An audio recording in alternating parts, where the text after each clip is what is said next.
Beowulf, the Old English poem that in 2007 Zemeckis decided to turn into a motion capture epic.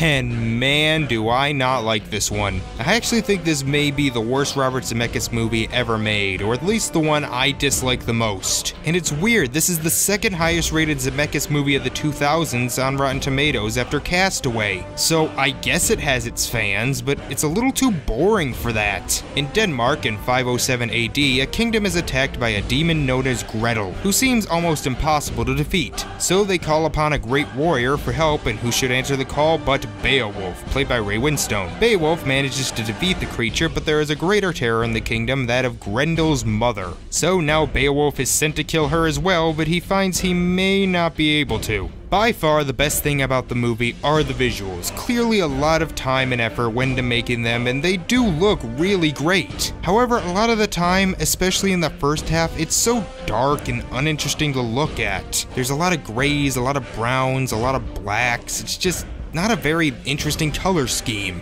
Then there are the character models. Again, clearly they had a lot of time and effort put into them, but most of the time they fall strictly in the uncanny valley. Their skin is too pasty, and their eyes can never fully emote. Also, the lip movements just never really looked right either. They tried way too hard to make them look realistic. I think that's why Tintin and Monster House had the best motion capture, because they never tried to make the characters look as realistic as possible. The story and characters aren't interesting. I've never read the original poem, but this movie just feels like it's trying to be the new Lord of the Rings, but doesn't have enough likable characters or an interesting world. I was just so bored. Also, am I the only one weirded out by how they try to sexualize some of these characters? They focus in on women's breasts and men's asses, and I'm thinking, who the hell are you trying to arouse with these? One of the characters is modeled after Angelina Jolie, and all I'm thinking is, you spend millions of dollars to make her look like a doll? Hell, one action scene has Beowulf fighting completely naked,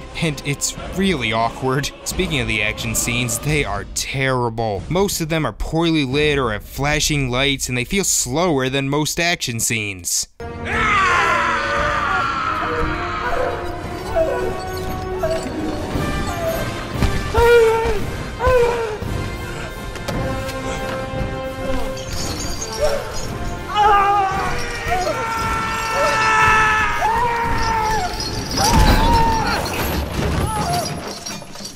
Plus, the fact that this was originally in 3D is incredibly obvious. Sometimes I can find that charming. Here, it's just annoying. The only action scene that was okay was the last one, seeing as it was the only one where I felt Beowulf was in any danger. I mean, yeah, the poem was written a long time ago, and I know having vulnerable heroes wasn't always a necessity, but it still leads to very little tension. So yeah, uninteresting characters, lame story, dull action, slow pace, all that leads to this movie just being really boring. The visuals are great, and there was clearly a lot of effort that went into it, but I still think this is Zemeckis' worst. What Lies Beneath at least had some atmosphere, and the ending, while awful, did grab my attention. I mean, it's not always levels of boring, but it's pretty close. I give it a 3 out of 10. If you really love fantasy epics and maybe like the original story, perhaps you'll enjoy it. But otherwise, I would just say skip it. So next time we'll be looking at the last time Robert Zemeckis ever tried to direct a motion capture movie. How did that one turn out?